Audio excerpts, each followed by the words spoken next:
Dear students, welcome to this class. Yesterday, we have completed the restriction endonucleases, ligases,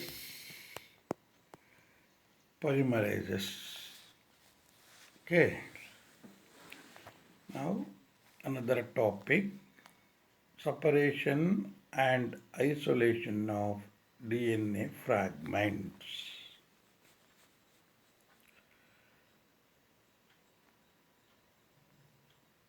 In the DNA of plants, animals, viruses treated with restriction endonuclease enzyme, which cut the DNA molecule into small fragments of different sizes.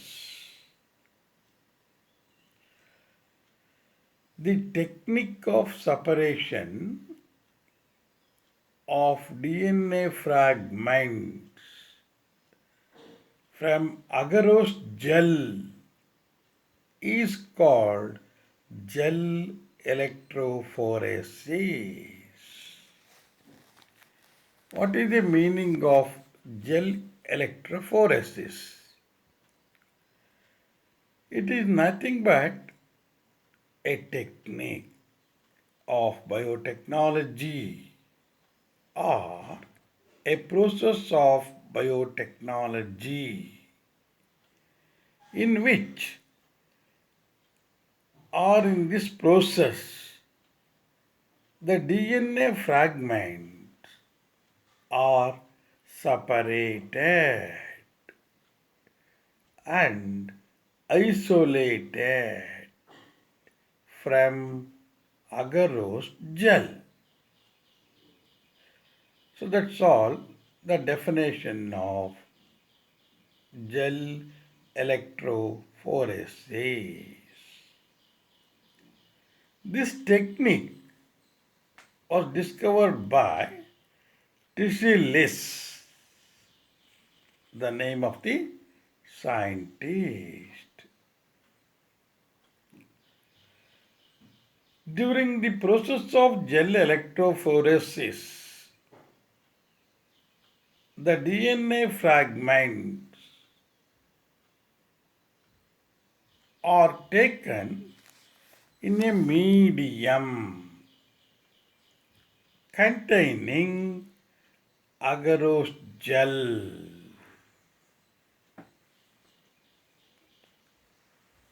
What is this agarose? Agar, a natural polymer obtained from seaweeds. Seaweeds means red algae, a very important point.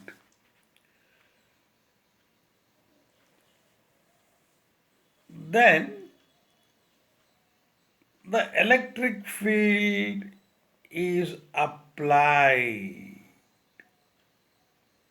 So the DNA fragments are taken in a medium containing gel agarose.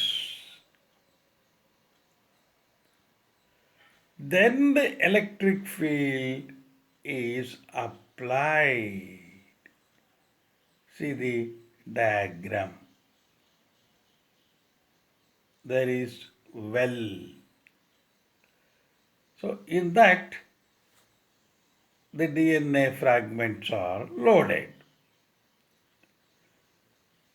DNA is negatively charged molecule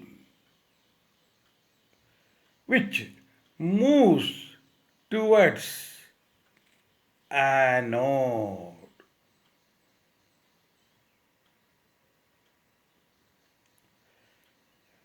The DNA fragments are separated in gel.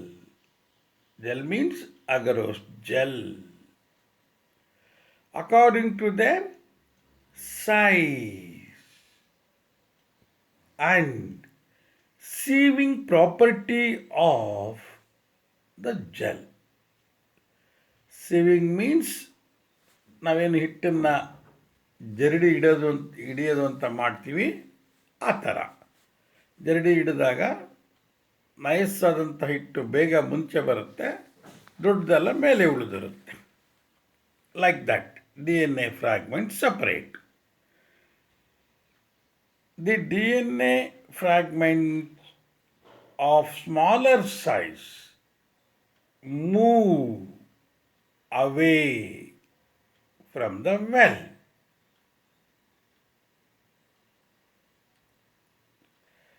The larger one remains near the well. You can see now in the diagram, the orange bands of smaller size are away from the well and largest band near the well. Here even you can see undigested lane also. Okay. Thus, the DNA fragments are separated in agarose gel.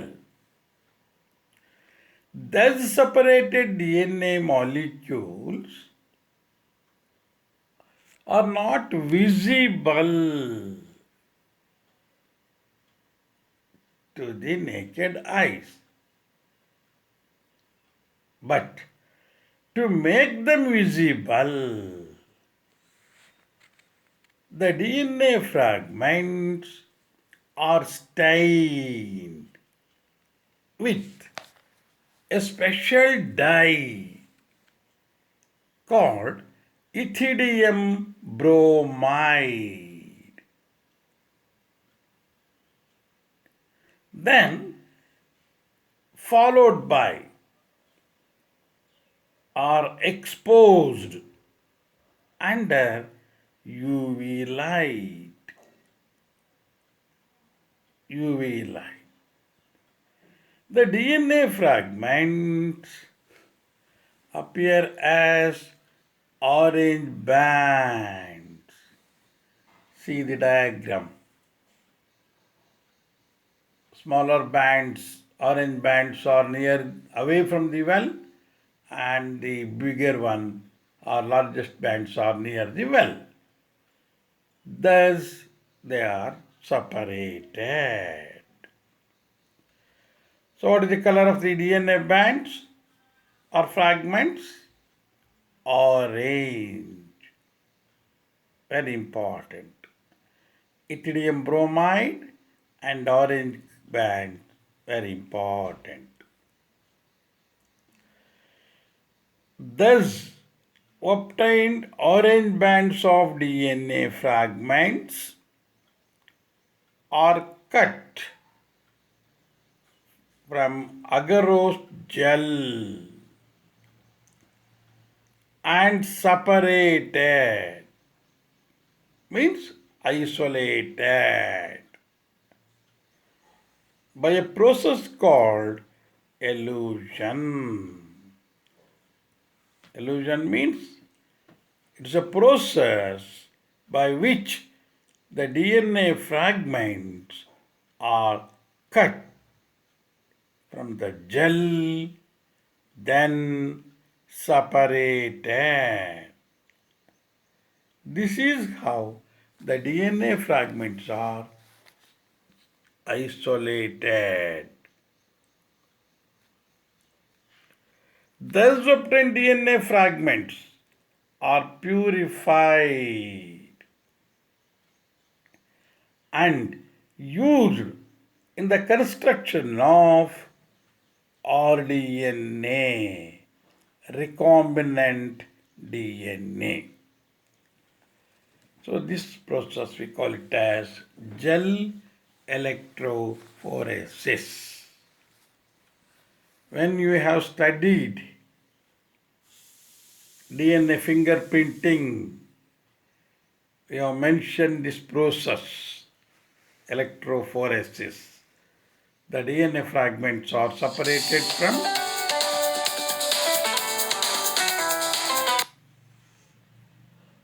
gel electrophoresis. Okay, that's all.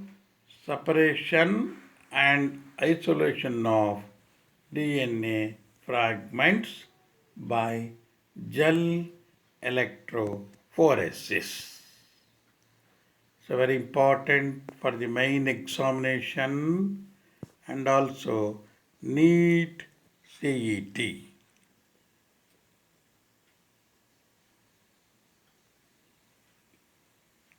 Next, one more topic is there which is also equally important for the examination and NEET or CET. That is cloning vectors. Vector. What is the meaning of vector? Vector is a cloning vehicle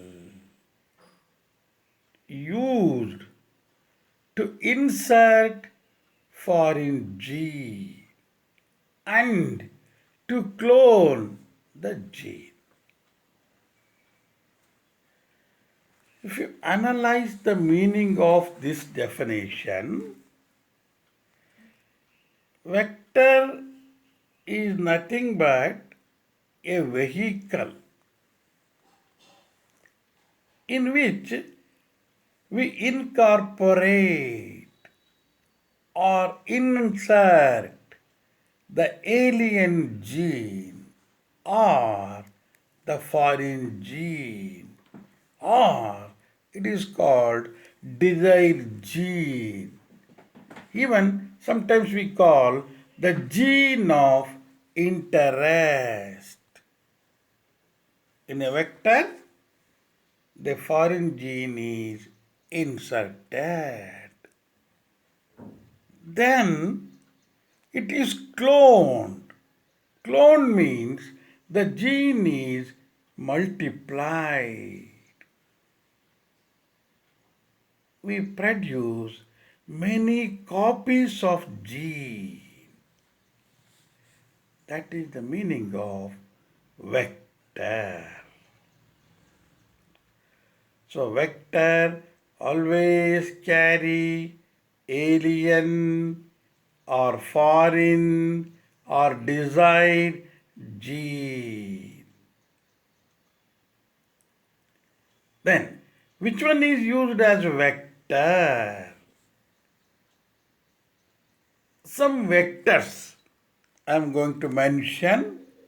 They are as follows. Bacteriophages used as vector. Plasmids commonly used as vectors. Even the yeast cell also used as vector. Sometimes bacteriophages, plasmids, yeast cell, etc.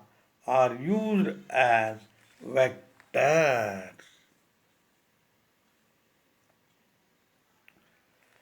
Why the bacteriophages are used as vector?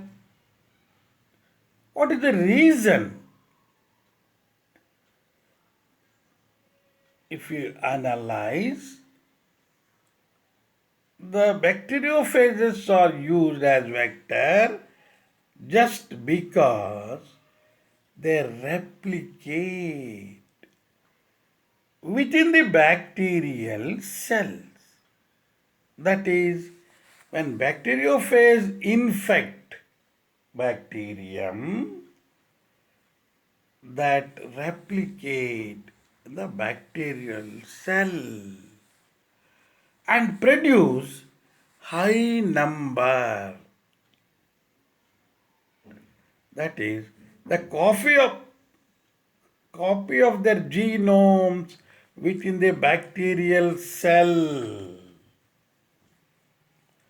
If we have knowledge of reproduction of bacteriophage, this also comes under that.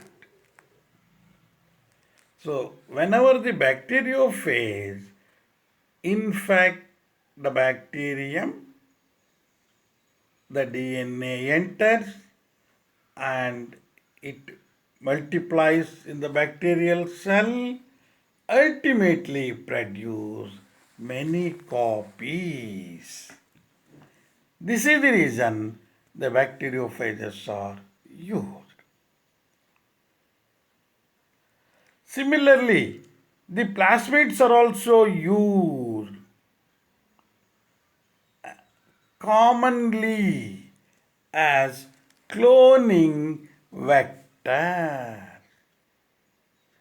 The reason is plasmids they also can replicate in the bacterial cell like bacteriophages.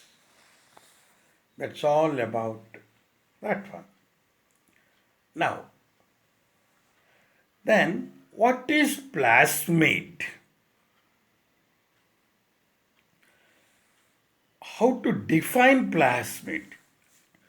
Plasmid is an extra circular self-replicating double-stranded DNA of bacterium. If we examine the bacterial cell contains cell wall. Within the cell wall, we have cytoplasm. In the cytoplasm, there is DNA molecule. In addition to the DNA molecule, we have some circular structures in the cytoplasm of the cell.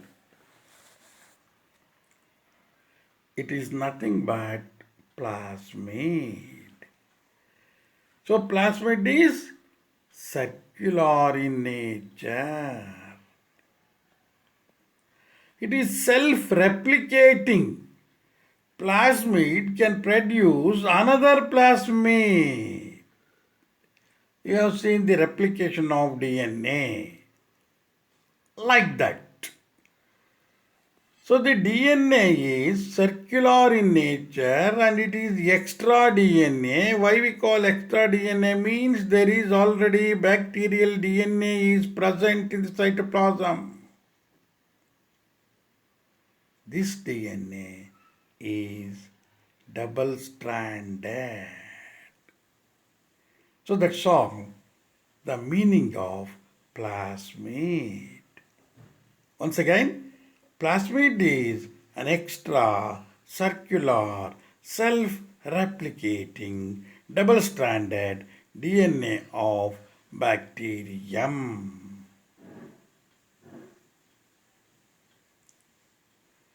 Some examples of plasmids are Pbr 322, PUC 18 and PUC series.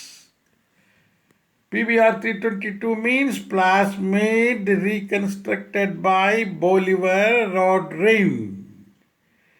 PUC 18 means it is the plasmid reconstructed at the University of California. So there are series of plasmids are there reconstructed at the University of California, like PUC 18, PUC 19, PUC 100, like that. Okay. Who discovered plasmid? Plasmid was discovered by J. Lederberg. Lederberg in the year 1950. The number of plasmid in a bacterial cell varies, usually 1 to 15 in number, sometimes even more than 15. 100 may be there. Okay, so that's all about the introductory note. Now for the main examination, 5 more question. Explain the structure of plasmid Pbr 322. See the diagram. Having origin replication site, it is having amphisilin and tetracycline resistant gene, and also having many recognition sites, cloning sites, many are there. Say for example, Sol first, BAM H1, CLA first, HIN third, ECOR first, PVE first, PST first. See the diagram. For the diagram when I explain the things. Now the structure of Pbr 322. The number of plasmid, as I already told you, varies from 1 to 15 or even 100 in a cell. What is the size of the plasmid? The size varies from 3.5 kilobase to 240 kilobase. What is this kilobase? 1 kilobase means in which 1,000 nucleotides can be incorporated. More than that, it is not possible. So the capacity of different plasmids varies. Now, the meaning of Pbr 322. Pbr 322 means Bolivar rod ring. Reconstructed the plasmid. It is nothing but a modified plasmid. The capacity of Pbr 322 is 4.3 kilobase. It means using this plasmid we can incorporate 4,300 nucleotides only. More than that it is not possible. Next, plasmid, as I told you already, is an ideal vehicle to carry the genes. The best known vector is Pbr 322. It is commonly used vector. It shows the following characteristics. Origin replication site, selectable markers, cloning sites. Carefully listen and refer the diagram. Origin replication site. You have studied the replication of DNA. When the DNA replicates, it begins at a site called ori. Like that. When the plasmid replicate, where exactly the replication starts? The replication of plasmid always takes place at a point. This we call origin replication site. From this sequence, the replication begins. Any piece of DNA linked to this sequence can be made to replicate in the host cell. The sequence also responsible for controlling the copy number of linked DNA. Okay, that's all about origin replication site. Next, very important and most important thing is selectable marker. What is the meaning of this? Selectable marker, as the name indicates, it helps in identifying and eliminating non-transformants from transformants and permit the growth of transformants. I think ಇದು ಸ್ವಲ್ಪ ಕಷ್ಟ ಅರ್ಥ ಆಗೋದು. Selectable marker ಅಂದರೆ ಇದು ಟ್ರಾನ್ಸ್ಫರ್ಮೆಂಟ್ಸು ಮತ್ತು ನಾನ್ ಟ್ರಾನ್ಸ್ಫರ್ಮೆಂಟನ್ನು distinguish ಮಾಡಲಿಕ್ಕೆ use ಮಾಡ್ತಕ್ಕಂಥದ್ದು. ಹೌ ಯೂಸ್ಡ್ ಅನ್ನೋದನ್ನ ನೆಕ್ಸ್ಟ್ ಹೇಳ್ತೀನಿ ನಾನು. The genes coding for resistance to antibiotics like ampicillin resistant gene, tetracycline resistant gene, kanamycin resistant gene, chloramphenicol resistant gene are used as selectable marker.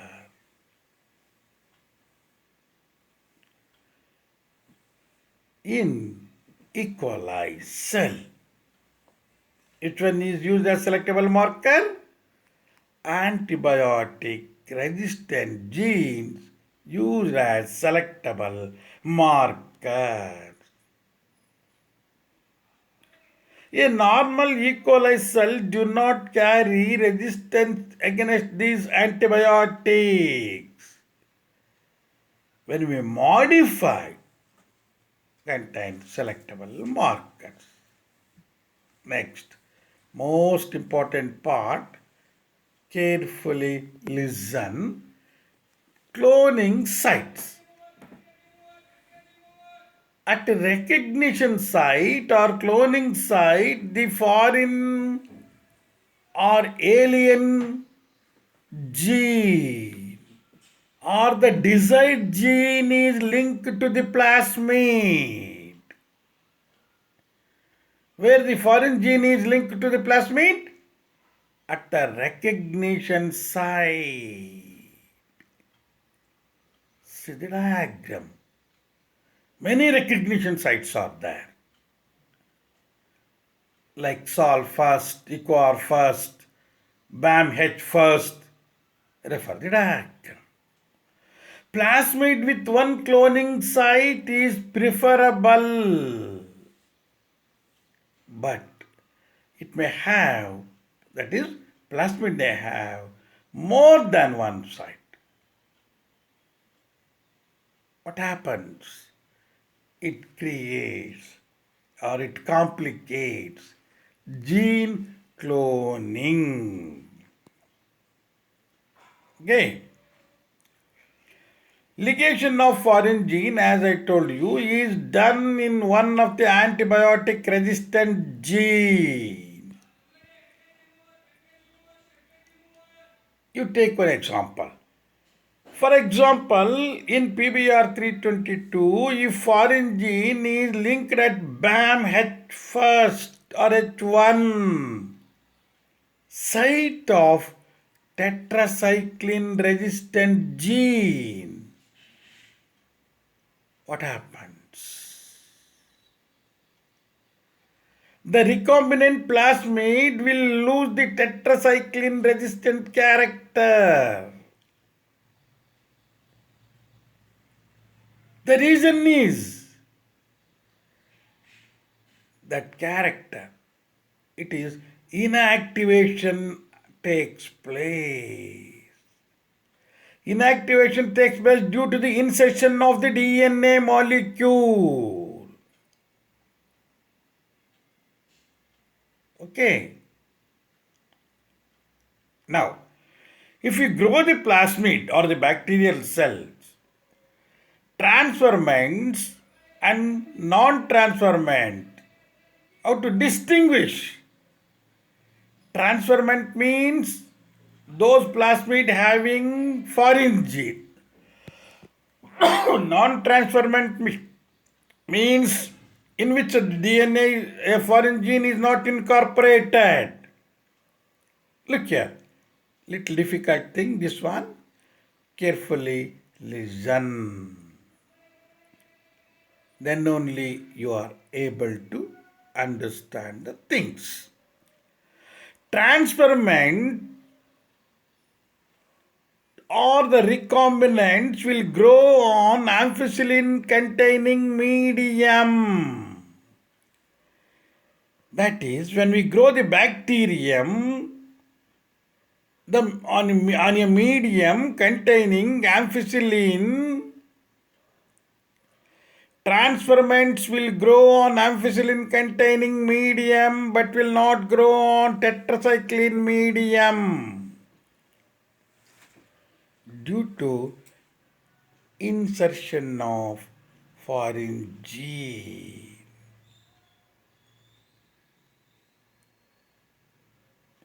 This is how the antibiotic resistant gene used as selectable markers.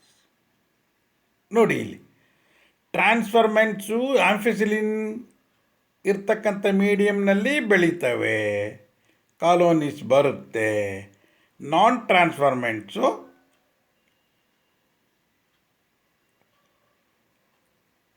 Tetracycline ಮೀಡಿಯಂನಲ್ಲಿ, transformants tetracycline ಮೀಡಿಯಂನಲ್ಲಿ ಬೆಳೆಯೋದಿಲ್ಲ. Suppose gene introduce ಆಗಿಲ್ಲ ಅಂತಂದರೆ non transformants will grow on both the medium. This is how antibiotic resistant gene act as selectable marker. ಇನ್ನೊಂದು ಸಾರಿ ಹೇಳ್ಬಿಡ್ತೀನಿ. ಟ್ರಾನ್ಸ್ಫರ್ಮೆಂಟ್ಸನ್ನು ಅಂದರೆ gene ಹೋಗಿರ್ತಕ್ಕಂಥ bacteria ಆಂಫಿಸಿಲಿನ್ ಮೀಡಿಯಂನಲ್ಲಿ ಬೆಳೆಸಿದರೆ ಬೆಳೆದು ಕಾಲೋನೀಸು ಬರುತ್ತೆ. ಅದೇ ಟೆಟ್ರಾಸೈಕ್ಲಿನ್ ಮೀಡಿಯಂನಲ್ಲಿ ಬೆಳೆಸಿದರೆ ಬೆಳೆಯೋದಿಲ್ಲ ಅಥವಾ ಬರೋದಿಲ್ಲ ಕಾಲೋನೀಸು. ಕಾರಣ ಏನಂತಂದರೆ ಇನಾಕ್ಟಿವೇಷನ್ ಆಫ್ ಫಾರಿನ್ DNA ಇದ್ದ.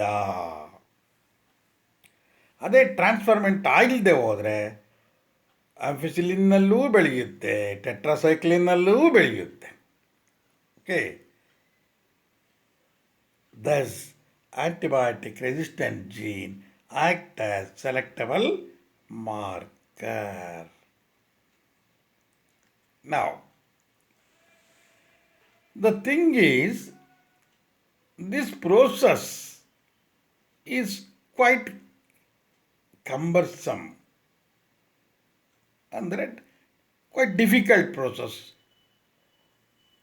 ಐಡೆಂಟಿಫಿಕೇಶನ್ ಮಾಡೋದು, ಟ್ರಾನ್ಸ್ಫರ್ಮೆಂಟ್ಸು ನಾನ್ ಟ್ರಾನ್ಸ್ಫರ್ಮೆಂಟ್ಸ್ನ ಐಡೆಂಟಿಫೈ ಮಾಡೋದು. For this A new method developed. So the above shed method is quite complicated or cumbersome. So an alternative method has been developed which differentiate recombinants and non-recombinants on the basis of color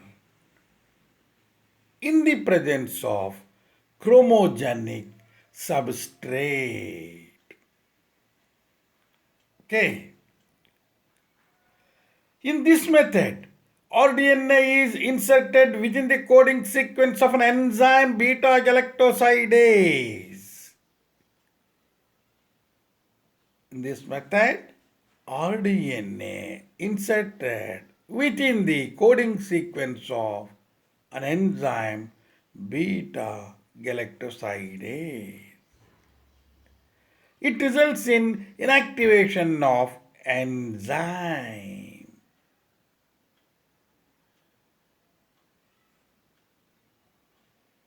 and called insertional inactivation.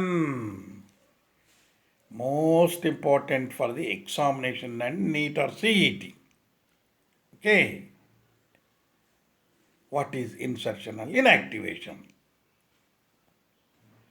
It is because of the presence of chromogenic substrate. If you grow the bacterium, the bacterial colonies appear blue color, indicating as non-transferments. Gene transfer ಆಗಿಲ್ಲ ಅಂತ. If the colonies, when we plated means grown on the medium, if the colonies remain colorless, identified as recombinant colonies are the plasmids, you can say. This is a very easy method. ನಾವು ಕಾಲೋನಿಸ್ನ ಬೆಳೆಸಿದರೆ using the what's that chromogenic factor gene introduce ಆಗಿದ್ದರೆ colony colourless ಆಗಿಬಿಡುತ್ತಿರುತ್ತೆ. Gene introduce ಆಗಿದ್ದರೆ blue colour ಆಗಿರುತ್ತೆ. ಆಗಿಲ್ಲದೆ ಹೋದರೆ gene introduce ಆಗಿಲ್ಲದೆ ಹೋದರೆ ಬ್ಲೂ ಕಲರ್ ಆಗಿರುತ್ತೆ. ಅದನ್ನು ನಾನ್ ಟ್ರಾನ್ಸ್ಫರ್ಮೆಂಟ್ಸ್ ಅಂತ ಕರಿತೀವಿ. ಕಲರ್ಲೆಸ್ ಇರೋನ ಟ್ರಾನ್ಸ್ಫರ್ಮೆಂಟ್ಸ್ ಅಂತ ಕರಿತೀವಿ. This is how distinguished. Okay,